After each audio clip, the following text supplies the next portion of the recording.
Okay, welcome back. It is 2:15, and for our second hour today, we will split between two topics. The first dealing with glyphosate and dicamba, the second topic dealing with the Chesapeake Bay. The speaker for our first topic is Chloe Marie. Chloe is a research specialist at the center. Our speaker for the second topic will be Brook Duer again. So I'm going to go ahead and turn the floor over to you, Chloe. Yeah, thank you, Ross. So today's presentation, we will address the registration drama and related litigation surrounding two herbicides that are dicamba and glyphosate, as well as their registration's practical implications. And I will start today with dicamba. So in recent years, farmers as well as the environmental community have had a growing concerns following the destructions of hundreds of acres of their crops. That is allegedly due to the use of dicamba, which is a weed killer herbicide. So the use of dicamba has been around for decades, but it has been more widely used since the U.S. Environmental Protection Agency approved a 2-year registration of 3 dicamba products, Enacts, Engenia, and Fexapen, in 2016 under the Federal Insecticide, Fungicide, and Rodenticide Act. And this registration authorized the use of dicamba over the top of certain crops. So many farmers growing soybeans and cotton have relied on dicamba to protect their crop yields from resistant weeds. However, many other farmers that are non-users of dicamba have started reporting dicamba drift damages on their crops that are non-dicamba tolerant. So it is commonly known that dicamba, when sprayed, is volatile and can travel long distances across states.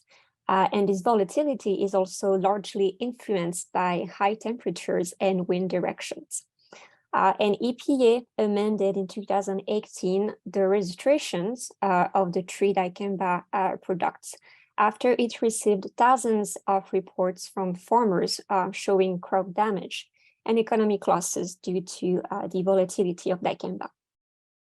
And in June 2020, the Ninth Circuit Court issued a ruling immediately canceling the 2019 registration of the 3 dicamba products after it concluded that EPA's approval for registration indeed violated FIFRA, which had the effect of interrupting the sale of the 3 dicamba products.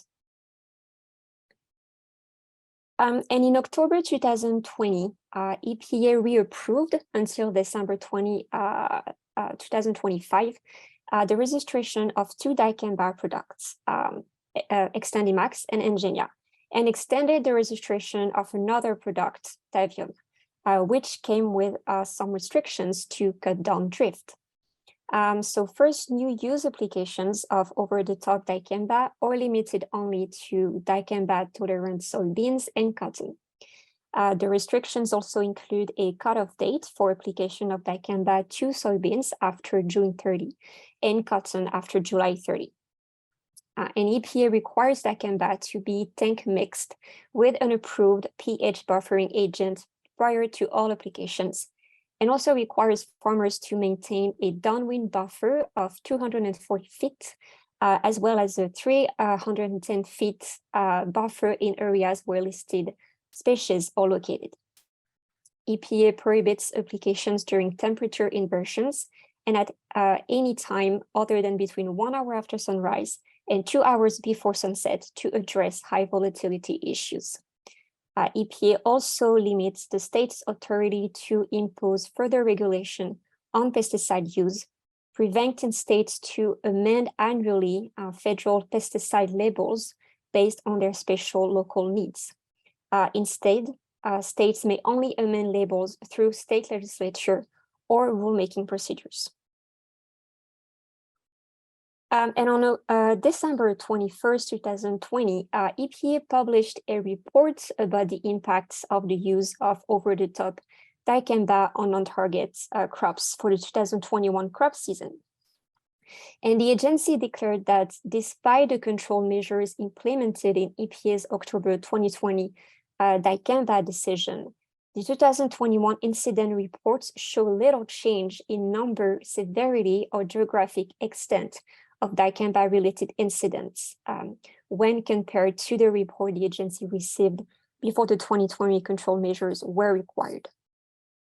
So the reported damages include more than 1 million acres of damage, non-dicamba tolerant soybeans, with approximately 3,500 incidents reported, as well as reported damages to 6 large acreage crops, including cotton, but also peanuts, potato, rice, sugar beet, and sweet potato, and more than 10 specialty crops, including melon, pumpkin, squash, and timber, among others.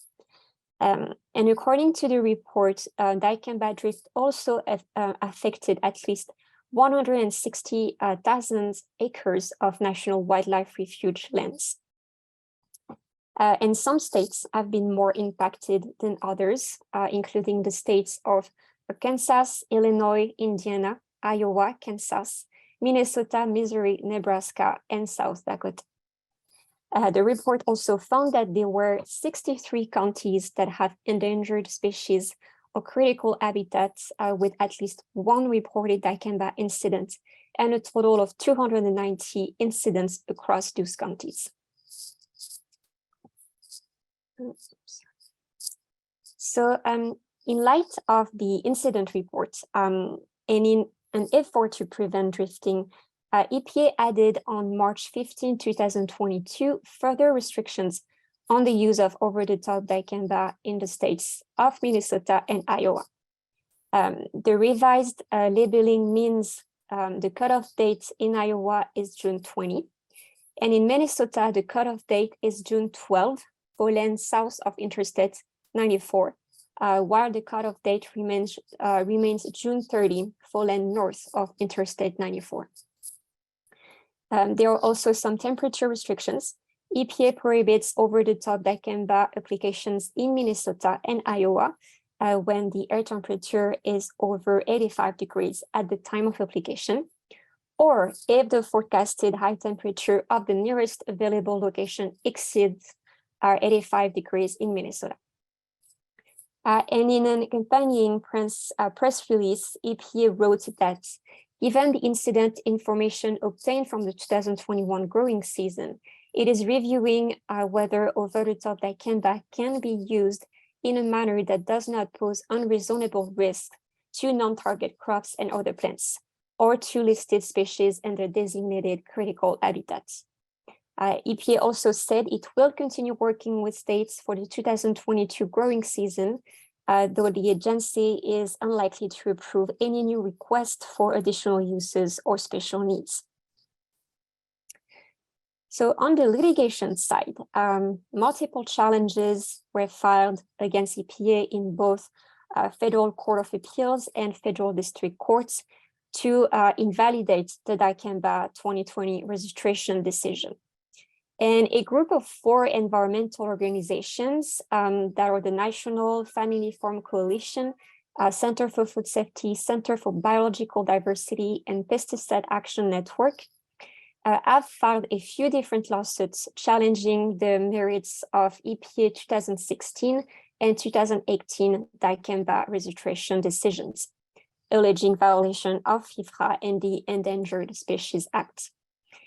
So the lawsuit challenging the 2016 registration was dismissed as moot. However, the one challenging the 2018 registration, and as I've just mentioned quickly earlier, concluded with the Ninth Circuit Court's decision in June 2020, immediately canceling the registration of the 3 dicamba products. And the same group is now opposing EPA's 2020 registration decision, and did so by filing 2 lawsuits, one before the Ninth Circuit Court filed on December 21st, 2020, and another one filed before the Arizona Federal District Court on December 23rd, 2020, which mirrored the claims raised in the first lawsuit. The reason for filing two lawsuits was that there was some uncertainty as to the subject matter jurisdiction.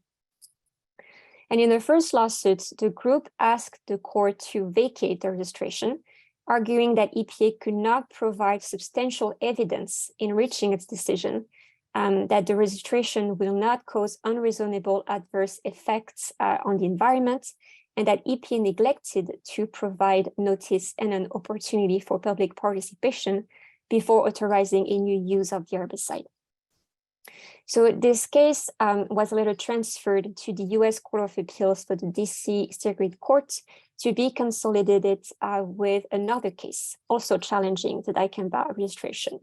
The group of petitioners, however, later voluntarily dismissed the Ninth Circuit Court's proceedings, and the dismissal was granted with prejudice, which means that all proceedings brought before the DC Circuit Court were also dismissed in September 2021.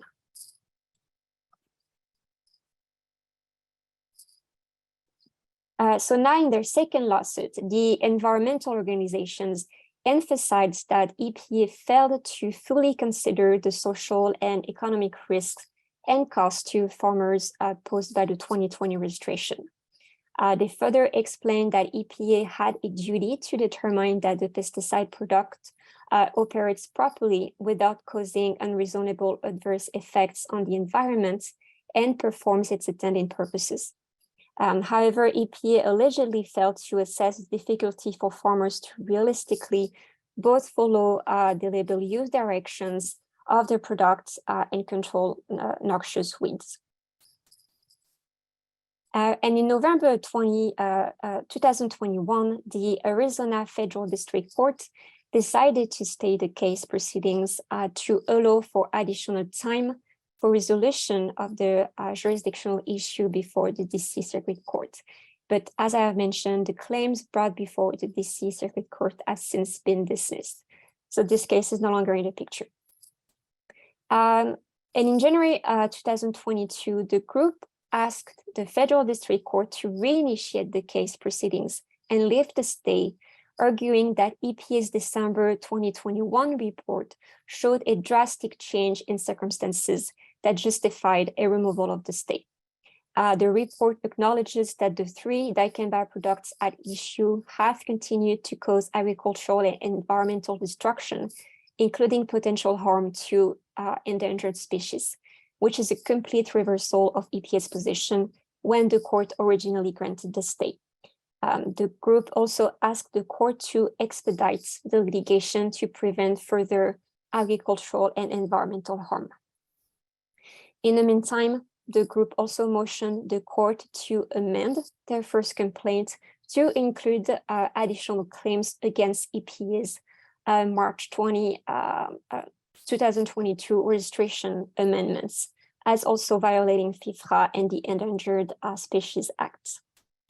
Ultimately, in October 2022, the Federal District Court agreed to lift the stay and resume proceedings, and also granted the group's motion to amend their claims.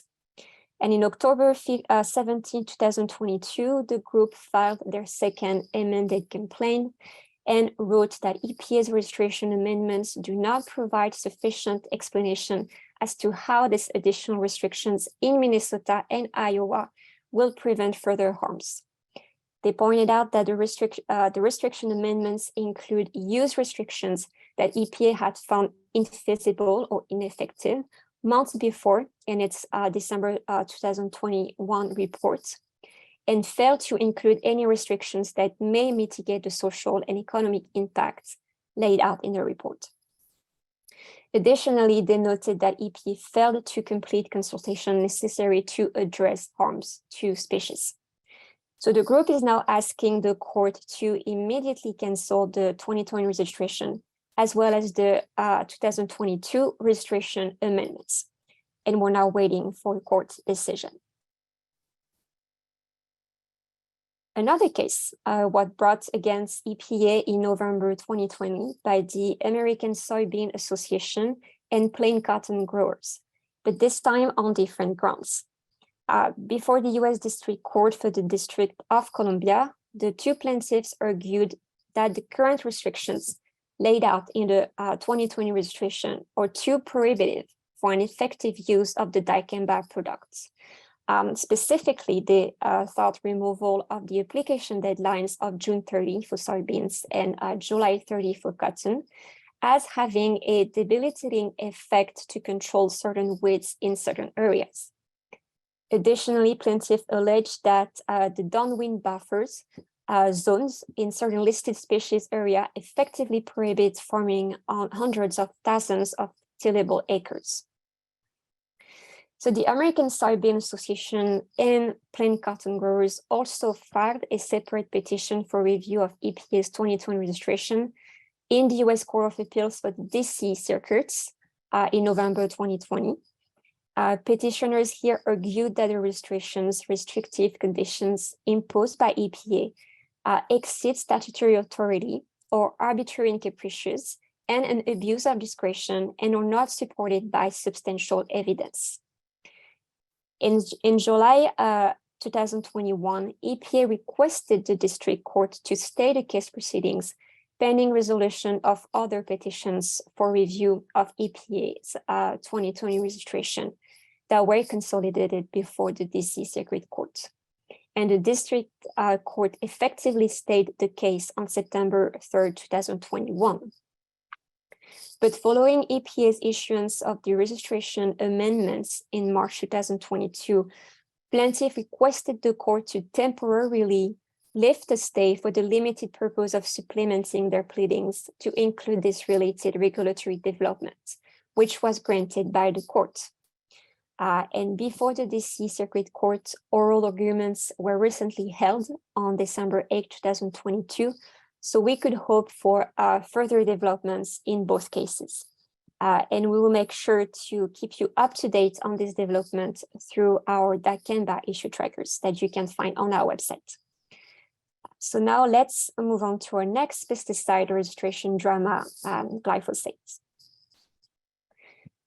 So glyphosate is an herbicide and the active ingredient in the well-known Roundup products, which you may all be familiar with.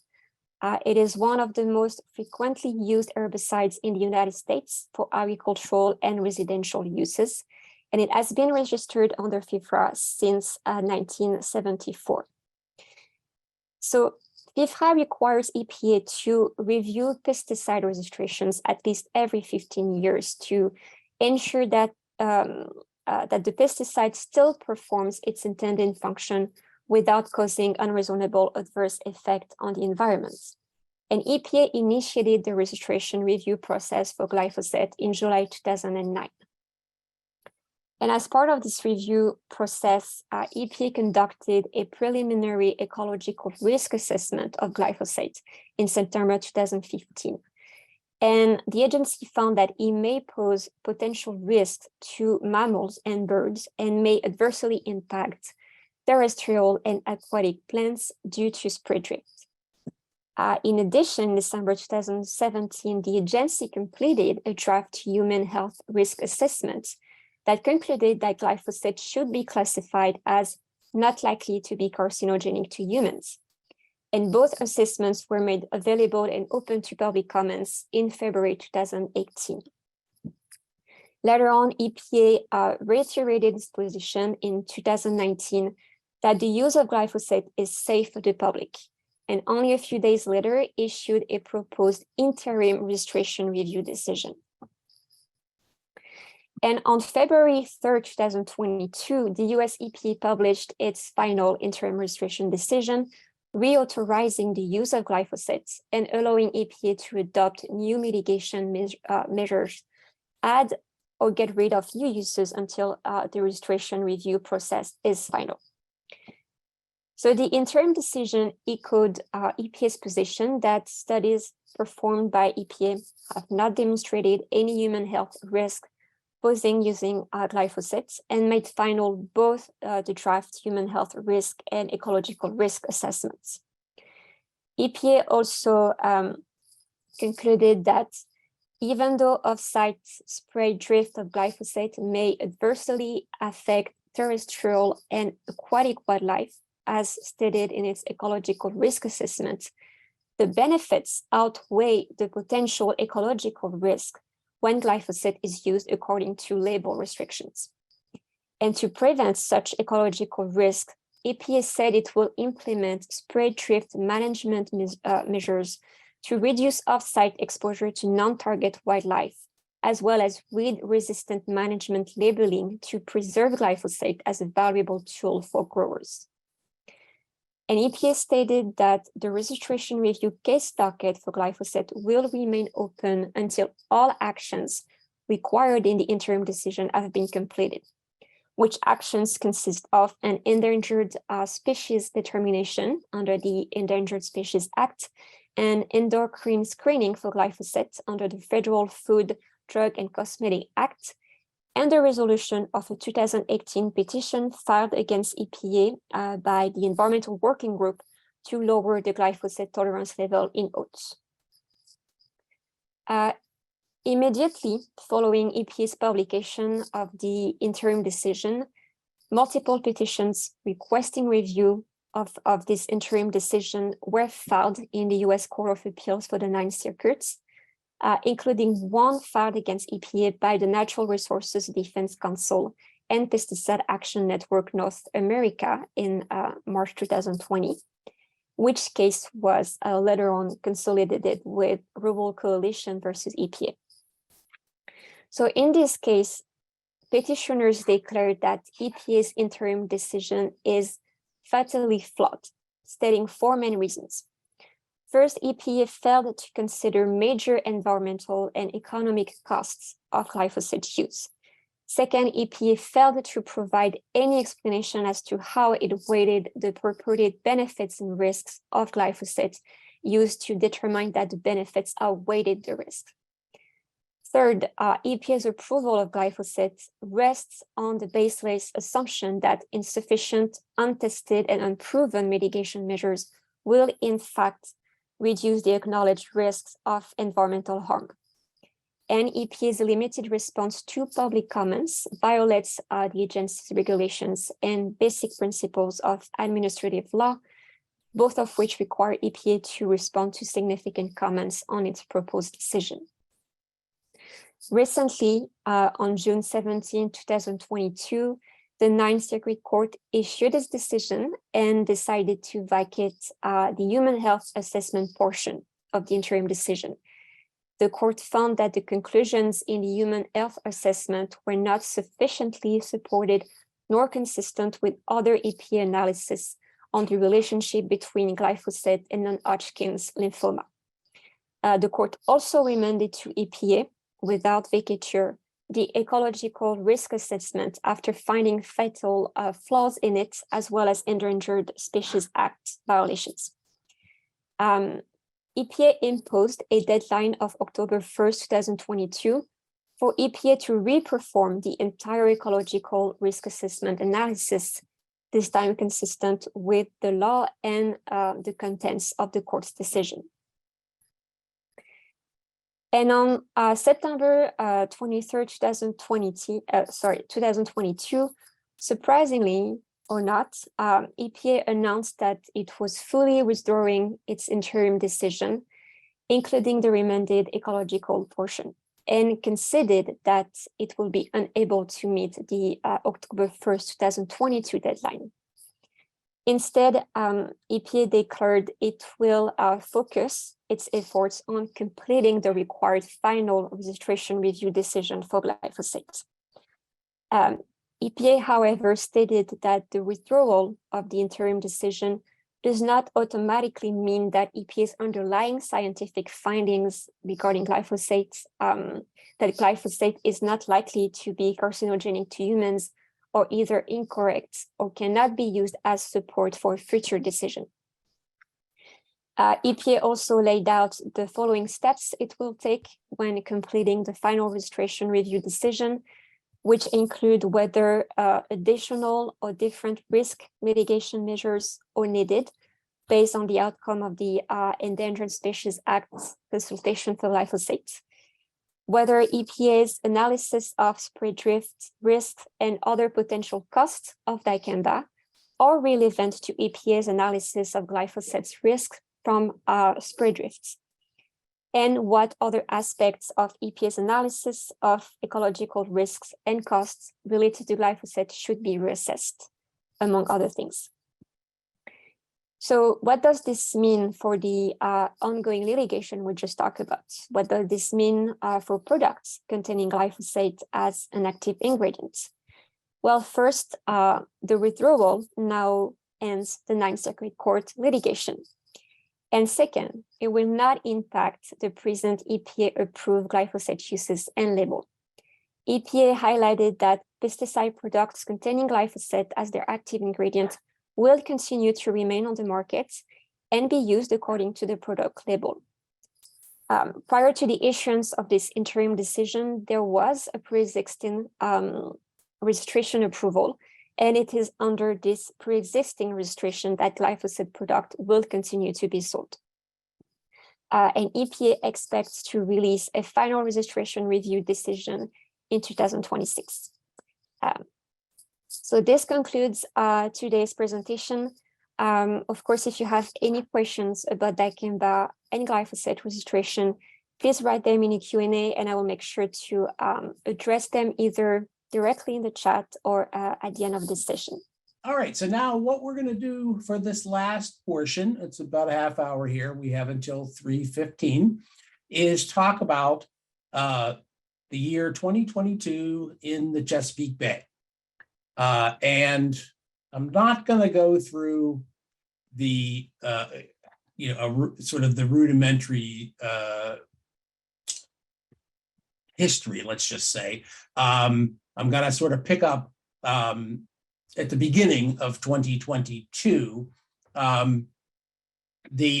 Everybody's got, I'm sure, some basic familiarity with, the circumstances here, which is that Pennsylvania is under an obligation to reduce the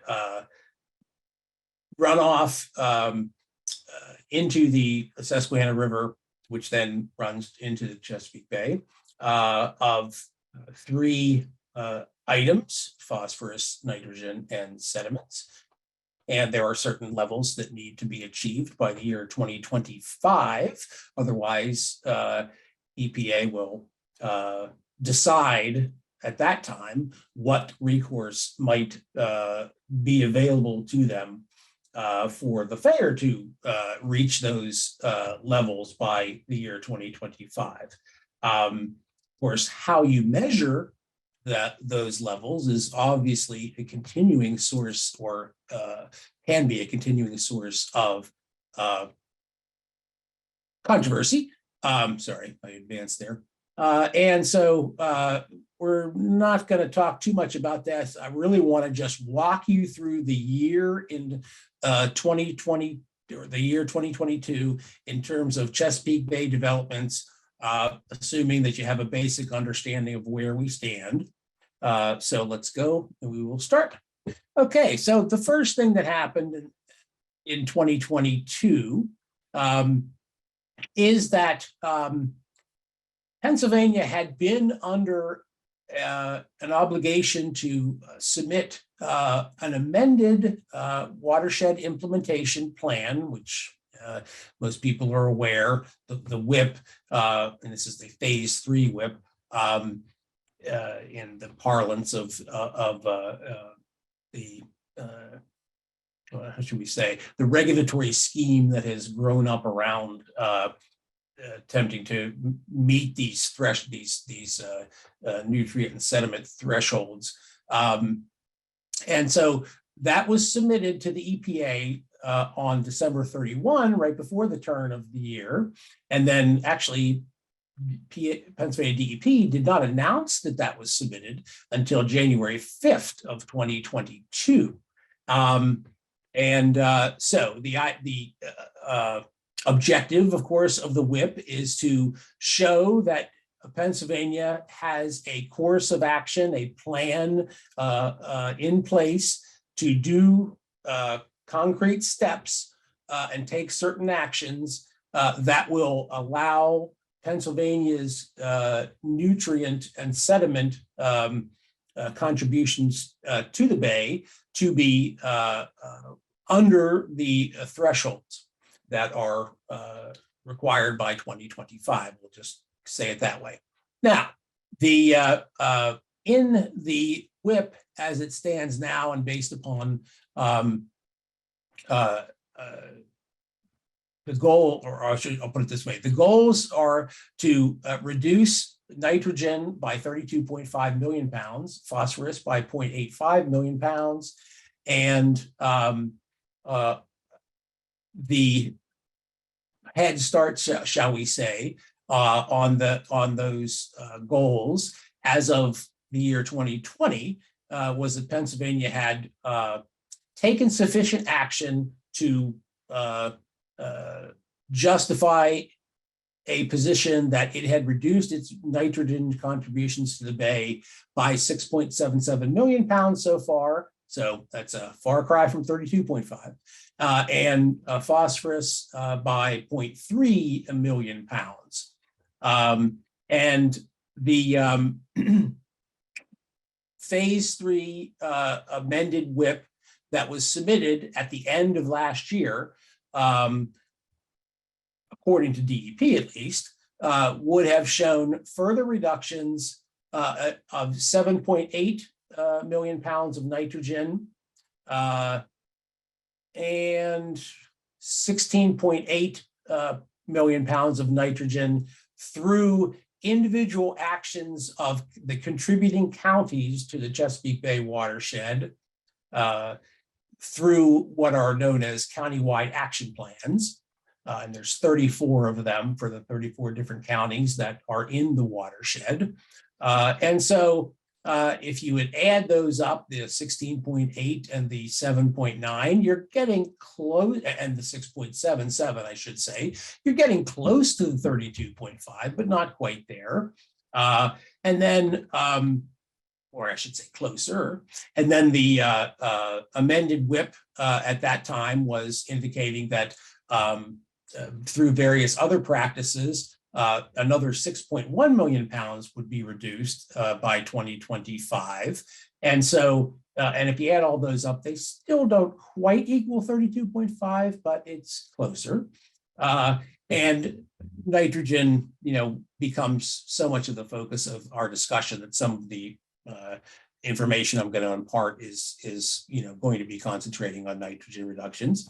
Now, the funding problem is, of course, always present, which is how are you going to pay for this? And for every measure that's included in the whip to show nitrogen and phosphorus and sediment reductions, somebody's got to pay for it. And there needs to be proof that this is a reliable source of funding to do these things. The funding need in the whip that was submitted at that time, and I think it still remains the need, has always been, articulated as $328.4 million annually to achieve the 2025 targets. A lot of money, obviously, and very, this has been a roller coaster year with regard to that exact issue, which is it possible that Pennsylvania could be the recipient of that much money annually between now and 2025 in order to achieve these targets? Didn't seem very possible when the year started. Now, couple other things were going on simultaneous with this. And again, just to put it in the sort of the context here, there at the beginning of the year, there was all of 2022, all of 2023, all of 2024, and then we're at 2025. So the clock is ticking. Well, in addition to a relatively easy to understand concept, which is we need to do things on the ground in Pennsylvania in such a way that we do not have contributions to the Susquehanna River and other contributing bodies of water.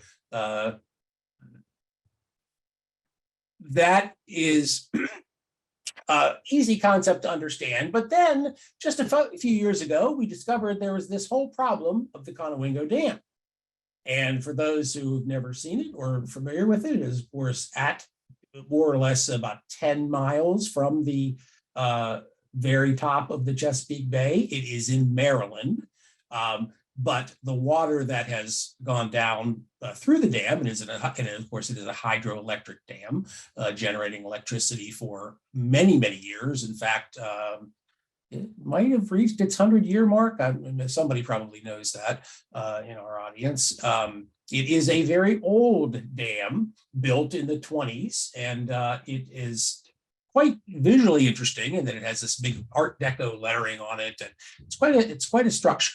In any event, it is located in Maryland, but yet the water that comes down is coming from Pennsylvania. So there's this question of, well, the dam has been trapping things behind it for quite 100 years, let's just say, give or take. And it's been trapping sediments, and it's been trapping these exact nutrients that we are trying to reduce, nitrogen and phosphorus. But it was not factored into setting the targets that, in fact, the dam has essentially reached its capacity, and now those nutrients and sediments are flowing over the top of the dam and or getting pulled up through the dam when releases are made. And so there is a more nitrogen and phosphorus and sediment to be reduced than was originally understood to be the case when the thresholds for 2025 were set. So that was a problem. And, it was beginning to, or it was certainly throwing off the calculations and how accurate they may be. This concept of who's responsible for remediating the the problem that the dam has now created, is an interesting intellectual exercise. Maryland has always, accepted the benefits of the dam's existence in the nature of electrical generation for their residents, and they have had their portion of the regulatory authority that would exist under Maryland law over that dam. Also, that dam, because it's generating electricity, is regulated by the Federal Energy Regulatory Commission, is it? FERC. And so the license for the dam is also in the process, or was also in the process a few years back, of being reapplied for and renewed by FERC. And so that complicated things too, because many perceive that as a chance to have, I think it's Exelon, the owner and operator, the current owner and operator of the dam, to have Exelon contributing to some of this remediation of sediment and nutrients that are making their way into the Chesapeake Bay. Why not? That dam, regardless of where the water came from and what was in it, it wouldn't be there but for the dam. It's sort of a classic, is it a proximate cause question? I don't know, but it's an intellectual exercise to try to work your way through. Should Exelon be paying for that? Should Maryland be responsible for that since it's in their state and they have received the benefit, whatever it may have been, of the existence of this dam all these years? Certainly no one in Pennsylvania ever had any ability to do anything about the existence of the dam or the danger that it was creating. Now, the comeback, of course, is that all that stuff behind the dam is ours. That may be, but it wouldn't be there. It would have been gone decades ago. Now, comeback would be, well, that would have just made the Chesapeake Bay worse. Well, we could go around in this circle for quite a long time. But the bottom line is EPA came up with the idea of just like the states have to come up with these watershed implementation plans to meet their goals, that the Conowingo would have its own watershed implementation plan, but that would be a joint activity that would be put together by representatives of Maryland and Pennsylvania and anyone else who is contributing. And so that started to become an activity of the Chesapeake Bay program, which ultimately is an activity of the EPA, that would brainstorm and try to come up with a watershed implementation plan. How are they going to stop the dam from further contributing to the nutrients and the sediments that are going down into the bay? And that has been an ongoing process for not that long, maybe 2 years at the most. In any event, just so happens, long story, just so happens that the Conowingo Watershed Implementation Plan that was prepared through this joint panel of multiple representatives involved with Bay activities, including representatives from the various states. They submitted a Conowingo whip, and it did not get a favorable review from EPA in January of 2022 because it was not. It did not have a concrete and predictable and certain source of funding, because now we're really scraping the bottom of the fund. If you thought the 324 million annually that Pennsylvania's got to come up with somehow or needs to receive, then you have this as another thing that needs to be funded. And that's, and I don't know what number that has been assigned to that, but it's a problem. So in any event, what happened in March of 2022 is that, or I should say January of 2022, is that EPA essentially gave a no confidence letter in response to the Conowingo whip, saying that this is not acceptable because we have really no idea where the funding for any of this is going to come from. And so, there was some back and forth, and that's what this slide is all about.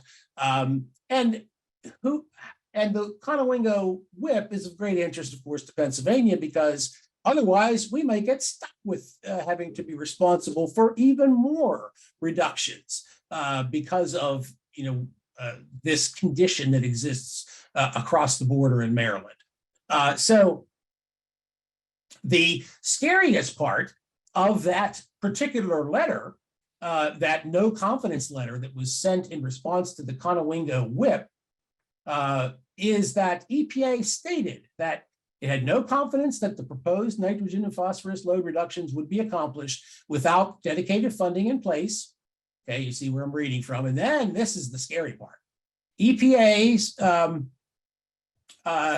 gave people 60 days, or gave the authors of the Conowingo whip 60 days to address the lack of dedicated funds before EPA acted to redistribute the 6 billion pounds of nitrogen. That's the estimate of how much is an annual contribution over the top or through the dam, and 0.26 million pounds of phosphorus among the partnership jurisdictions as appropriate. That's some scary words right there, because that means that Pennsylvania is going to have more nitrogen to try to reduce on its side of the border to make up for what's happening at the dam. Reason would tell you, why don't you spend all the money on dredging behind the dam and getting that stuff out of there, rather than trying to save on contributions upstream for a known contribution that who's going to do anything about that? That's if that were to be redistributed, as says in this letter, and a portion of it be put onto Pennsylvania, to me, does not make a whole lot of sense, but you see the conundrum here. And so that was a very scary letter that was received, and in the beginning of 2022. And that's really the point of all this. We'll talk about the Conowingo Dam more later. I burned up a lot of time there. Okay, I'm going to skip that one because I want to get through this and I don't want to use up all my time. Okay, so another excellent, the first excellent development that occurred in 2022 with regard to Pennsylvania's obligations for the Chesapeake Bay is that for the first time, the Pennsylvania legislature actually appropriated money to address more than just waterways contributing to the Chesapeake Bay, but the money was to address certainly, or I'll put it this way, it was going to be allocated to be used for that purpose, for addressing waterways that contribute to the Chesapeake Bay, but in the form of what's called the Clean Streams Fund, which was appropriated $220 million of Pennsylvania's American Rescue Plan, remember that, funding, and specifically for essentially waterway remediation, including those waterways contributing to the Chesapeake Bay. And it can be used over multiple years. It's not just a one-year appropriation. And 70% of that is to be contributed to the State Conservation Commission to implement a newly created statutory program that's called the Agriculture Conservation Assistance Program, or ACAP. And so that is, in fact, what we are in the middle of now, which is the State Conservation Commission has, in fact, begun the process of setting all of the regulatory or shall we say the grant application and approval process to give out this agricultural conservation assistance program grants to waterways, including those that are or to parties who will be working on waterways that contribute to the Chesapeake Bay. So this was an historic event. I mean, there was never an appropriation, and certainly not this magnitude of state monies from the legislature in Pennsylvania for Chesapeake Bay remediation. This was, somewhat, watershed event. No pun intended, or maybe there was a pun intended. So that is the great piece of news that 2022 brought to us. And what that did was, let me skip ahead here for 1 second.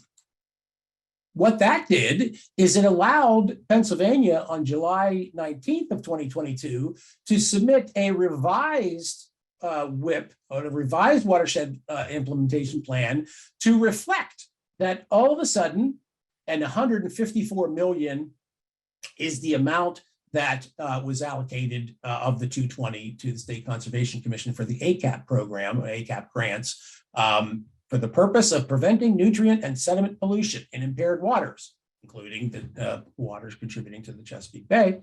And that was an excellent and somewhat not necessarily anticipated benefit, particularly when faced with that $300 and some million a year that was the funding need articulated in the WIP. So it's not solving that problem, but it certainly did go, or does go, a long way towards assisting. Pennsylvania was in a circumstance prior to this of essentially don't want to make too much light of it, but rubbing two nickels together, and now it was a different world. And Brooke, we are at the 10-minute point, and we do have a question in the queue, so we want to leave a little time for questions. Okay, so another thing that happened that helped was that in the process of budget negotiations over the summer in 2022, Pennsylvania enacted the turf fertilizer law, which for the first time was going to regulate lawn fertilizers and any type of fertilizer, that basically wasn't used in the production of crops. It was simply used for turf, for growing turf. And, so it's all the golf courses, et cetera. You get the idea. It was a huge thing that had been going on for years, way back to, when I first started at the Department of Agriculture, people were talking about it. So, and that was, in the 2000s. That was another piece of good news that helped and was reflected in the revised whip. Okay, now, since we're running out of time, I'm going to skip over a few of these developments. This is a Chesapeake Bay related development, but not necessarily to Pennsylvania's specific obligations. Same here. I'm going to try to save some time. We're going to skip over that one too. Okay, so in October of 2022, the Chesapeake Bay Foundation issued its sort of assessment of where things stood with regard to the restoration targets of Virginia, Maryland, and Pennsylvania. And of course, Pennsylvania didn't fare too well. It's always good to know that agricultural pollutant, or it's good to understand that agricultural pollutant reductions accounted for more than 90% of the remaining burden, and we went over those numbers before, that Pennsylvania had to achieve in terms of nitrogen reductions. So in other words, the sewer treatment plants and other point sources had essentially been addressed in 90, or at least were on the way and accounted for in the whip, but agriculture still or was responsible for essentially 90% of what was left. And that's, I think, a not necessarily a disagreement over that number, although this came from a Chesapeake Bay Foundation report. That's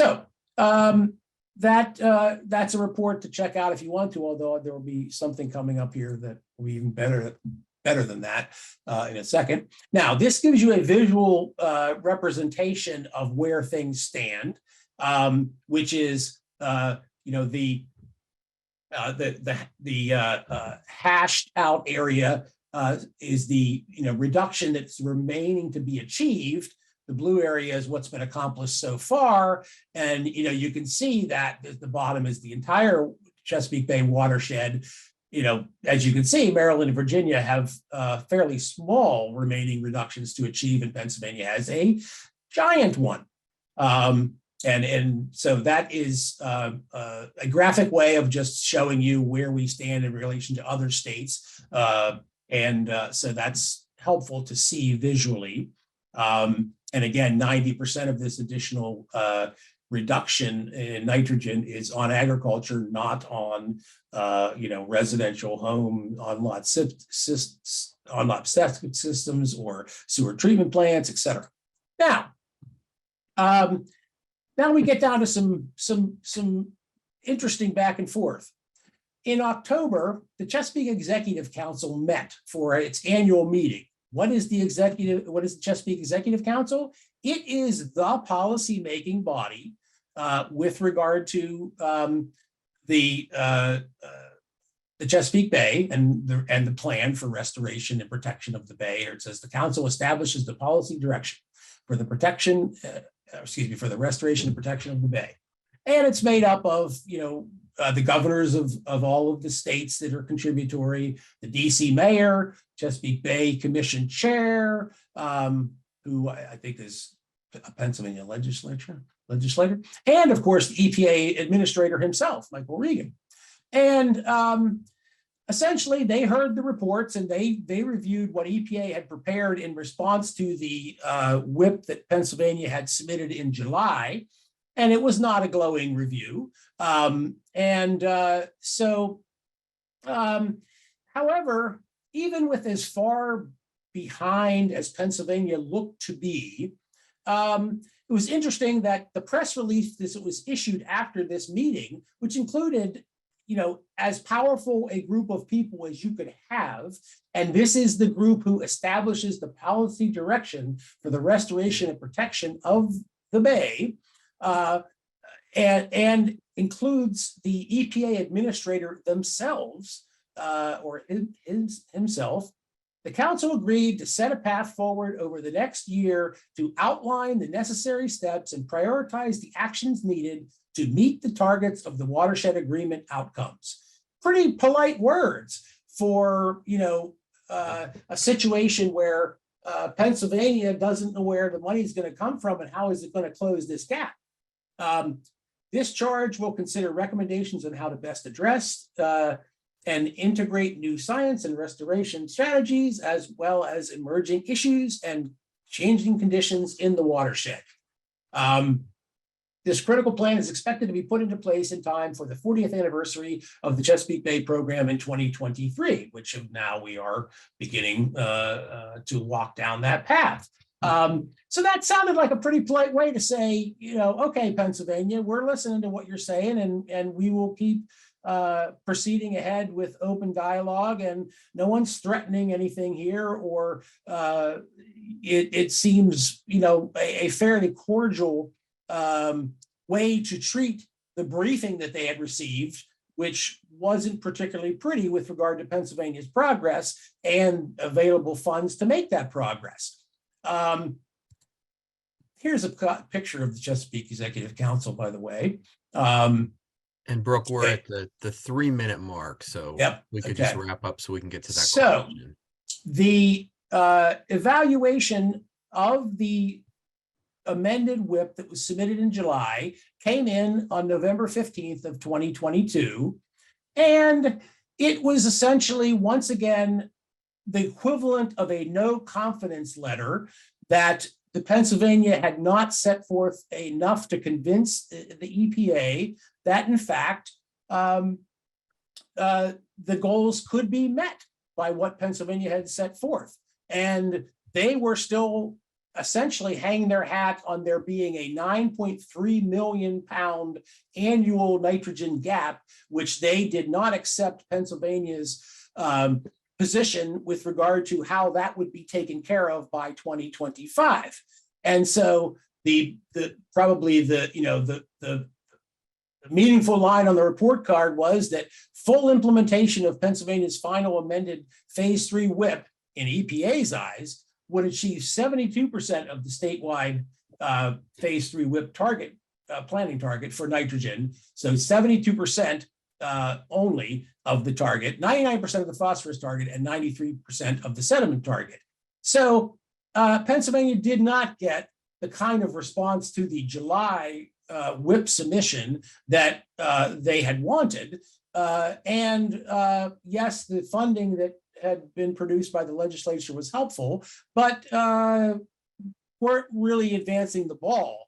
This 9.3 million pound annual gap in nitrogen reductions is the same gap they've been talking about since many years ago, at least 2019's version of the whip, if not further back. Let me just go ahead here. Here is the meat of the no confidence letter that Pennsylvania received on November 15th. And so again, just sort of recites now in terms of language and, what is going to be the ramifications? Well, this last paragraph is where it's at. Basically says, given the lack of programmatic changes to accelerate best management practice implementation, EPA will continue to take action to ensure adequate progress toward meeting the Chesapeake Bay partnerships, Chesapeake Bay program partnerships 2025 targets. We will continue our increased compliance assistance in the agriculture and stormwater sectors, increased permitting oversight, and as appropriate, grant-related actions, including the establishment of additional federal award conditions. That sounds pretty good. They're going to get more money for us. And or redirection of certain federal funding to agencies and programs that can spend it more efficiently in Pennsylvania. Well, that's not so good. That's basically saying we might come in there and start, dictating who's to get what money for what. and who isn't to be, participating in receiving federal funds for bay, nutrient reductions. So this is as close as we're ever going to see to anything from EPA that tells us what happens when 2025 comes around and we haven't met the goal. So this is kind of where we are now, is reading between the lines of documents of this nature to try to figure out what they really mean. And this is as specific as it's going to get. So we are still in a guessing game with EPA over what it is they may do when the 2025 targets are missed. Okay, so we have one question. Brook, why was Exelon not included in the WIP partnership and costs? Well, that's actually a little bit of what I was on the screen right now, which is that at the time that the Conowingo WIP was put together to deal with the dam's impact, the state of Maryland was in a process of attempting to settle with Exelon on their relicensing in a way that, from outside sources, appeared to be letting Exelon off the hook, just the way that this person, the questioner, asked. And I think a lot of people ask that question, is why isn't Exelon, the owner and operator of this dam right here? And now, in the settlement that ultimately was reached, which relicensed the Conowingo Dam, there was in the next page, $200 million right here in the bold. Exelon was going to pay, as part of the relicensing settlement, $200 million into Maryland's Clean Water Fund, some of which is earmarked for particular measures to improve water quality. Okay, so the point being that they were getting off the hook for $200 million. All things considered and the scope of this task, I think the perception across the board was that that was way less than what Exelon should be contributing.